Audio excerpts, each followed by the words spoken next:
You wake up.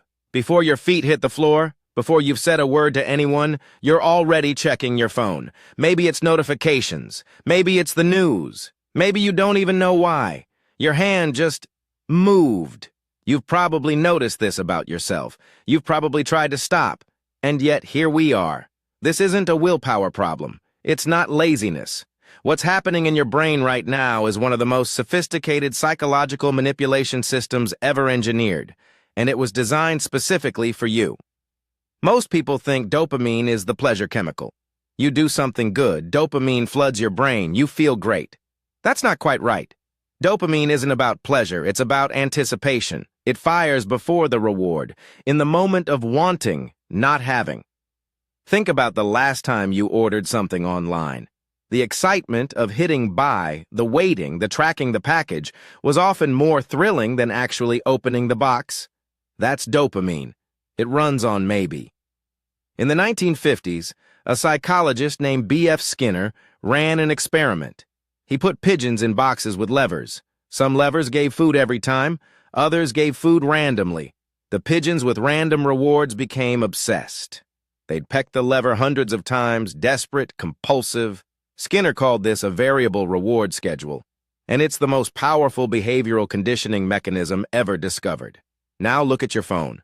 Pull down to refresh your feed. Sometimes there's something great, sometimes nothing. You never know which it'll be, and that unpredictability is exactly what makes it impossible to stop. Every app on your phone is a slot machine, and you've been pulling the lever all day. This didn't happen by accident. The people who built these platforms studied behavioral psychology, addiction research, and neuroscience, not to make you happier, but to maximize what the industry calls engagement. Engagement is a polite word for time, your time, measured in seconds.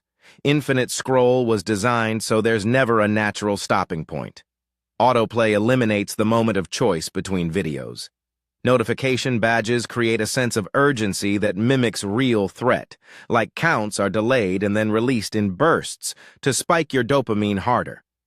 Every friction point that might make you put the phone down has been carefully, deliberately removed. But there's something deeper than dopamine at work here. Humans are social animals. For hundreds of thousands of years, being excluded from your tribe meant death. Rejection wasn't uncomfortable. It was existential. Your brain still runs that ancient software. When you post something and check for likes, you're not just curious. A primitive part of your brain is scanning for signs of acceptance or rejection, and it treats every notification as social data about your standing in the group. No likes yet? Threat detected. Check again. This is why social media hits differently than other apps. It doesn't just trigger dopamine. It triggers your deepest evolutionary fear, that you don't belong. Here's what this is actually costing you. Not just time, though the average person spends over 4 hours a day on their phone.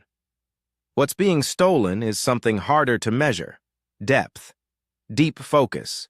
The kind that produces great work, real creativity, genuine insight, requires long, uninterrupted stretches of attention. Every notification interrupts that. Every check fractures it. Research shows it takes an average of 23 minutes to fully regain focus after an interruption. Most people are interrupted far more often than that. We are living in a state of continuous partial attention, always half present, always half somewhere else, in conversations, at dinner, with our kids, with ourselves.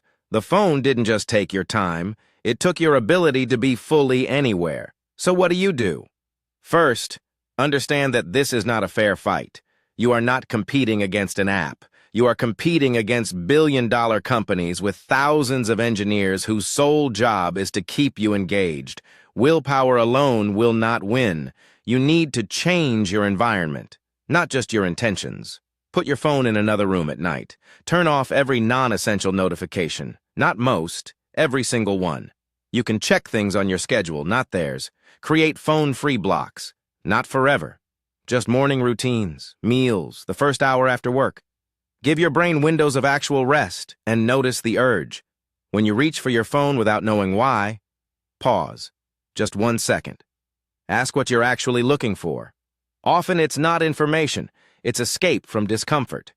Recognizing that changes something. Your phone is not the enemy. The engineers who built it aren't cartoon villains, but the system was not built with your well-being in mind. And knowing that matters. You are not weak for struggling with this. You are human, with a human brain, up against something specifically engineered to exploit it. The first step is just seeing it clearly. What you do next is up to you.